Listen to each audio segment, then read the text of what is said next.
Bien le bonsoir, bienvenue les gars dans cette vidéo. Les gars, si t'as peur ou autre, tu quittes cette vidéo là. D'accord? Bon, normalement la vidéo elle n'est pas censée te faire flipper un max. Mais en fait aujourd'hui on va, pour Halloween, cette année j'ai décidé de faire une petite vidéo où on réagit à des histoires paranormales que j'ai trouvées sur internet. J'en ai trouvé 4 sur internet, je vous mettrai le lien en bas dans la description. Donc je vais décider de partager avec vous. Vous avez vu les gars, j'ai mis un petit peu dans le cheminée et tout. Des petites citrouilles là, petites bougies, tout ça et tout, pour l'occasion, c'est super. Donc les gars, on va commencer sans tarder. C'est parti, première histoire. Quand j'avais 8 ans, je suis parti en résidence de vacances, avec mes parents. Un truc modeste, dans lequel il y avait un petit terrain, vraiment petit, avec des bancs où les gens pouvaient s'asseoir. J'ai rencontré une autre petite fille, et j'ai passé quasiment toutes mes vacances avec elle, à ce côté de ce petit endroit. On a adoré se raconter des histoires d'horreur, ce qui n'a pas aidé pour la suite. Donc c'est à dire que les histoires d'horreur, elles ont déclenché des trucs et tout.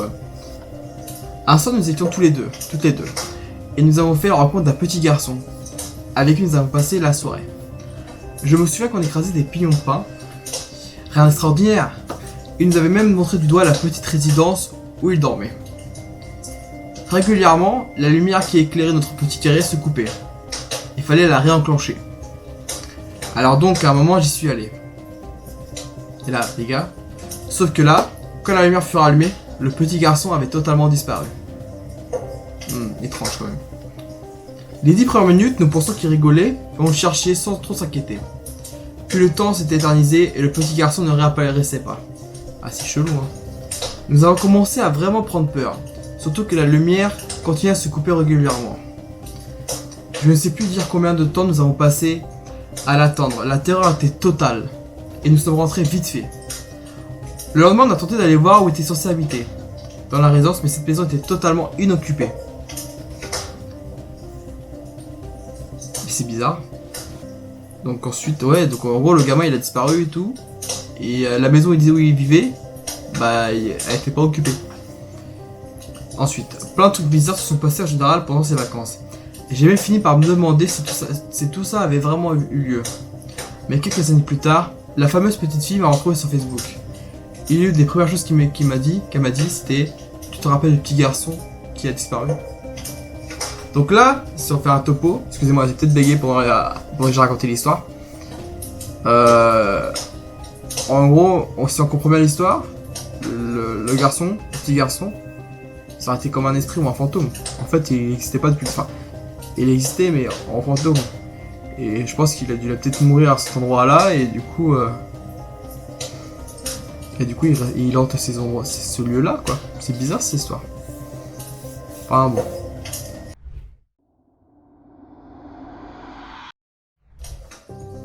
C'est parti pour la deuxième histoire. Moi c'est Léa et je bosse à la régie commerciale. Chez mes grands-parents, nous avons pour l'habitude avec ma soeur de dormir dans une chambre recouverte du papier peint jaune, d'où son nom, la chambre jaune.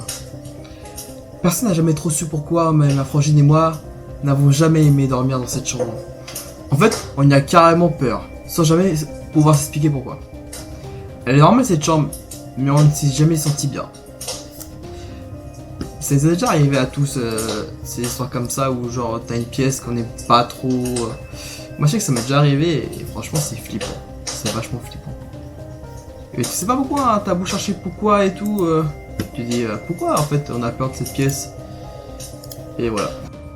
Après moult négociations, on a réussi au fil du temps à échanger avec celle réservée à mes parents. Parce qu'elle nous faisait moins peur. Le temps passe, on grandit, mais même à 23 ans, je n'ai toujours pas envie de dormir dans la chambre jaune. Et je ne comprenais toujours pas pourquoi. Il y a quelques mois, à l'occasion d'un repas de famille, ma petite cousine âgée de 14 ans m'a demandé « Alors, tu dors où ce soir chez papy et mamie ?» Honteuse de leur raconter que je suis trouillarde, j'ai fui en disant que je ne savais pas. Ah là, c'est pas du qu'elle a peur. Je lui ai demandé le pourquoi de cette question et elle m'a dit « Oh, je ne sais pas, comme ça, moi je n'aime pas dormir dans la chambre jaune. » Donc en gros, c'est pas la seule, il y a d'autres personnes de la famille qui n'aiment pas dormir dans la chambre jaune. Et elle a répondu comme ça « Ah bon ?» J'ai empressé le pas vers mon cousin à 22 ans et je lui ai demandé ce qu'il pensait de la chambre jaune. Très gêné de sa part. Je sais pas, je n'aime pas trop dormir dedans. Mais en fait, il se passe quoi dans cette chambre? C'est un truc de malade. Bref, on regarde la suite.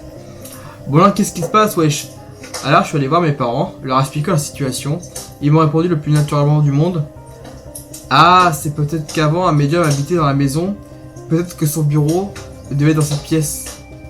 Les enfants sont plus sensibles à ce genre de choses. Ah.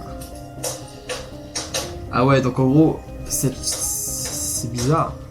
Mais je veux dire ça à chaque fois avec c'est bizarre, mais le paranormal est bizarre. Après, faut croire, on n'y pas croire. Ça, malheureusement, les gars, faut pas juger. Justement, je veux pas de jugement dans les commentaires. Je veux pas dire ouais, les fantômes, ça existe pas. Je veux pas ça dans les commentaires. Je veux que chacun respecte les croyances de chacun. Moi, j'y crois. Je vais être transparent. Moi, j'y crois, personnellement. Mais il faut respecter les croyances de chacun. Et comme je disais tout à l'heure dans la vidéo, même moi, il y a eu des pièces comme ça dans ma vie où j'aimais pas trop y aller en fait. Je ressentais un truc, c'était bizarre. Pas une présence, mais un truc qui s'est passé. Enfin, je sais pas, des choses. Et là, le fait qu'il y a un médium qui était dans cette chambre, qui avait son bureau dans cette chambre, explique le pourquoi du comment toute la famille a peur de cette chambre en fait, ne veut pas dormir. Ça explique tout en fait, je pense. Voilà. On passe à la dernière histoire, les gars.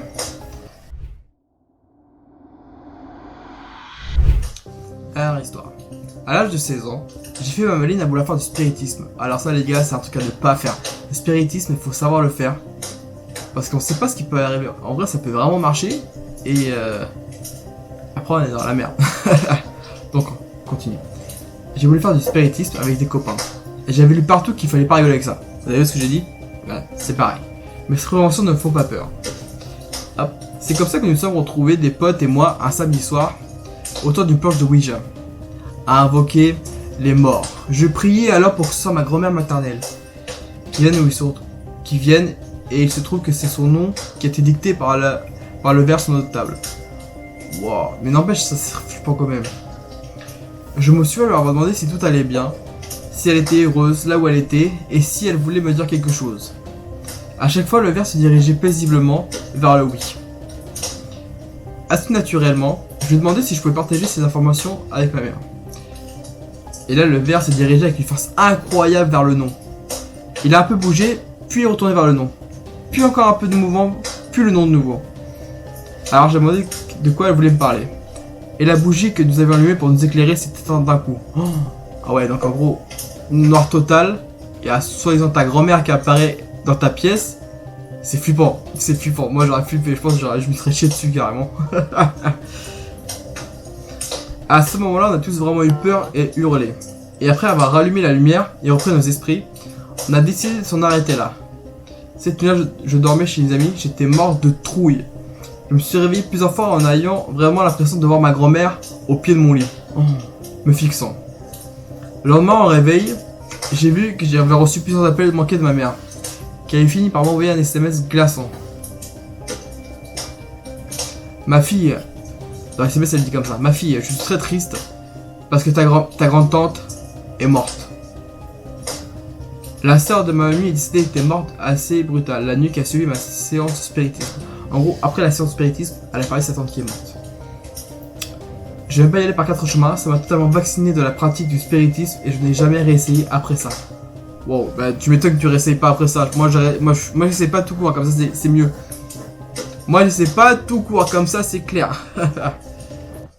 Bon les gars, c'est la fin de la vidéo. C'est vraiment 3 petites histoires. Ça devait être 4 mais finalement c'est 3. Parce que j'ai pas trouvé. La 4ème était pas ouf.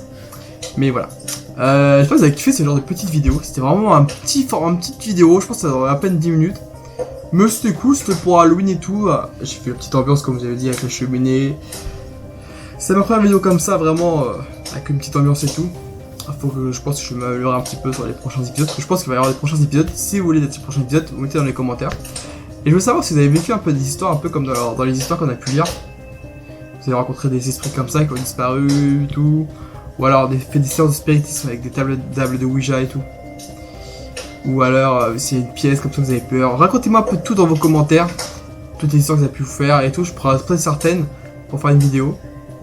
Un deuxième épisode, qui sait, dans l'avenir. Et ça, vous m'envoyez tout sur mon adresse mail pedrolaftv@gmail.com. Je mettrai tout dans la description. J'espère que tu as kiffé la vidéo, les gars. N'hésite pas à lâcher un pouce bleu, à t'abonner et à activer la petite cloche de notification. Allez hop. Bon Halloween à vous, les gars.